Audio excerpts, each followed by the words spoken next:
jidkii aad mari lahayd wallahu a'lam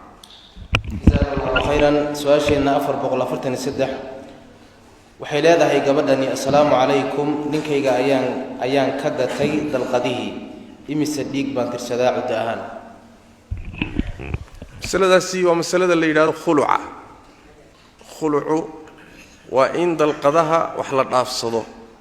oo ninku uusan caadi isaga furin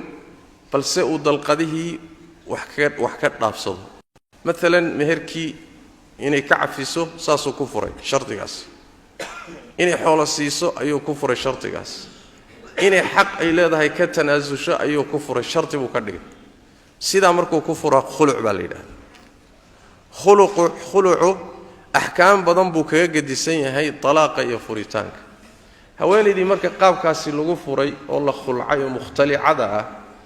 ciidaday tirsanayso intay dhan tahay waa su'aasha jawaabtu wax weeyaan waa mas'ala isku khilaafsan yihiin fuqahadu badankoodna waxay qabaan sida mid la furay bay saddex dhiig tirsanaysa hadaynan dhiig lahayn ama aysan gaarin ama ay dhaaftayna saddex bilood bay tirsanaysa iyadii mid la furay waa isku ciiday qabaan fuqahada badankood laakiin waa raay laga xoog badan yahay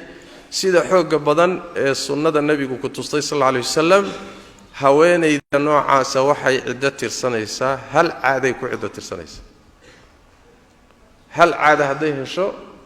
ciidadii way ka baxaysaa kadibna way guursan sida waxa ku tusaya xadiis nabiga sallallahu alayhi wasallam kamid xadiidka الربيع بنت معوذ بن عفراء رضي الله تعالى عنها waxay leedahay ثابت بن قيس بن شماس صحابيga la yiraahdo ayaa xaaskiisii garaacay فكسر يدها markaasuu gacanta ka jabiyay xaaskiisana waxa la dhihi jiray Jamila bint Abdullah ibn Ubay baa la dhihi jiray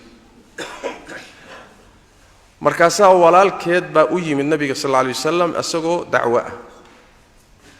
rasuulku waa u cidiray sallallahu alayhi wasallam Thabit baa loo cidiray waa odaygii jabiyay gabadha gacanta ka jabiyay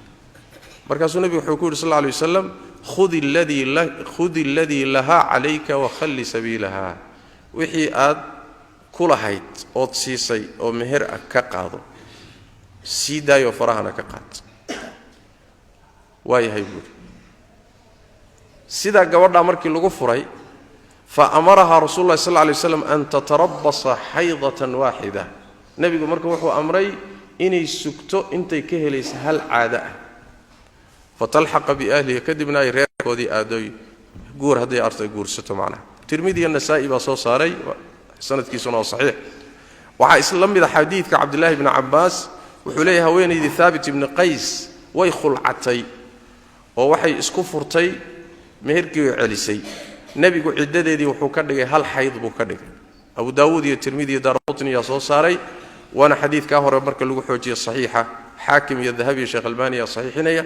ahadiista marka la fiiriyo waxa sax ah oo xoog badan haweeneyda la khulcay saddex dhiig tirsan mayso sida talaaq oo kale hal caado ama hal dhiig bay tirsanaysaa kadibna ciidada waa ka baxaysa sida waxa ku tagay saxaabada qaar kamid ah sida Uthman ibn Affan Abdullah ibn Umar gabadhan xadiiska warinaysa Rubayya kibaru sahaba bal wuxuu leeyahay al-Imam Ibn Qayyim alayhi rahmatullah la yu'rafu lahum mukhalif min as-sahaba wax saxaabadu khilaaftay lama hayo buu leeyahay طيب qaar ijmaac bay soo guurinay ijmaac as-sahaba sida أبو جعفر النحاس وكله في الناسخ والمنسوخ وسيداسي وحويان وحا قبا الإمام أحمد في إحدى رواية أصح روايتين بكتب المامان إسحاق بن الراهوية الإمام ابن منذر وحا دورة الشيخ الإسلام ابن تيمية وأنا سيدة دليلهان حوق بدن